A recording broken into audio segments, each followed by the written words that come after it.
ఉమ్మడి నల్గొండ జిల్లా రెవెన్యూ ఉద్యోగుల ఆత్మీయ సమ్మేళనం జరిగింది. తెలంగాణ రెవెన్యూ వ్యవస్థలో నూతన ఉత్సాహం నెలకొందన్నారు ఉద్యోగ జేఏసీ చైర్మన్ లచ్చిరెడ్డి. రైతులకు మెరుగైన సేవలు, ఉద్యోగులకు భారీగా పదోన్నతులు లభించనున్నాయన్నారు. 10,954 మంది గ్రామ పరిపాలనా అధికారుల నియామకం జరిగిందన్నారు. సంక్షేమ అభివృద్ధి పథకాల ఫలాలను లబ్ధిదారులకు అందించే బాధ్యత జీపీఓలదేనన్నారు. 33 సెలక్షన్ గ్రేడ్ డిప్యూటీ కలెక్టర్ల పోస్టులను సృష్టించామని, భూభారతి చట్టంలో తహసీల్దార్లు, ఆర్టీఓలు, అడిషనల్ కలెక్టర్లకు అధికారాల వికేంద్రీకరణ జరిగిందన్నారు. సీఎం రేవంత్ రెడ్డికి, రెవెన్యూ శాఖ మంత్రికి ఆయన ప్రత్యేక కృతజ్ఞతలు తెలిపారు.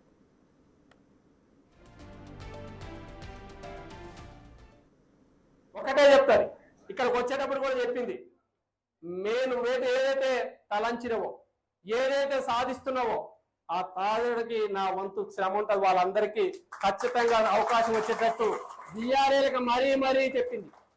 వాళ్ళని తీసుకునే ప్రయత్నం చెయ్యి. వాళ్ళే నీకు కర సైనికులుగా ఉంటారు. వాళ్ళందరూ ఖచ్చితంగా అవకాశం ఉండేటట్టు చూస్తారు. ఇంకో విషయం చెప్తా, నేను ఈ జీపీఓలో వచ్చిన తర్వాత మా మిత్రులు ఇక్కడ వచ్చినాడు అర్జునులానే ఉన్నాడు. ఎక్కడ పోయినా కనపడుతుంటాడు. అది కనిపిస్తామా లేకపోతే నాకు గుర్తు చేయడం అది తెలియదు. ఇక అది నేను చూస్తే గుర్తొచ్చేది ఏంటంటే ఒకటే, ఇక అర్జునుడికి ఏం కనిపించాలి? అర్జునుడికి ఒకటే కానీ కనిపించాలి. అట్లా వాడు నాకు కనిపిస్తుంటాడు. ఏంది, మున్సిపాలిటీలో పోయినాం సార్, మమ్మల్ని జీపీఓలో తీసుకోవాలి, మా జీపీఓలో తీసుకున్న తర్వాత మాకు అన్ని రావాలి, అన్నీ వస్తాయి ఖచ్చితంగా.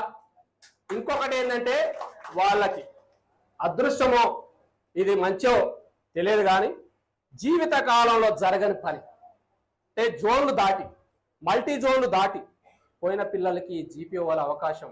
నిన్న నేనేం సార్తో మాట్లాడుతూ, సార్ ఆ పిల్లలు జిల్లాలు దాటిర్రు, జోన్లు దాటిర్రు, మరి ఏం చేద్దాం సార్, వాళ్ళకి ఆప్షన్ ఇవ్వలే కదా అన్న అడిగితే అన్నాడు, అరే వాళ్ళని కూడా తీసుకున్నాం అవకాశం ఉంటే, వాళ్ళు ఎక్కడ కావాలంటే అక్కడ, ఏ జిల్లా కావాలంటే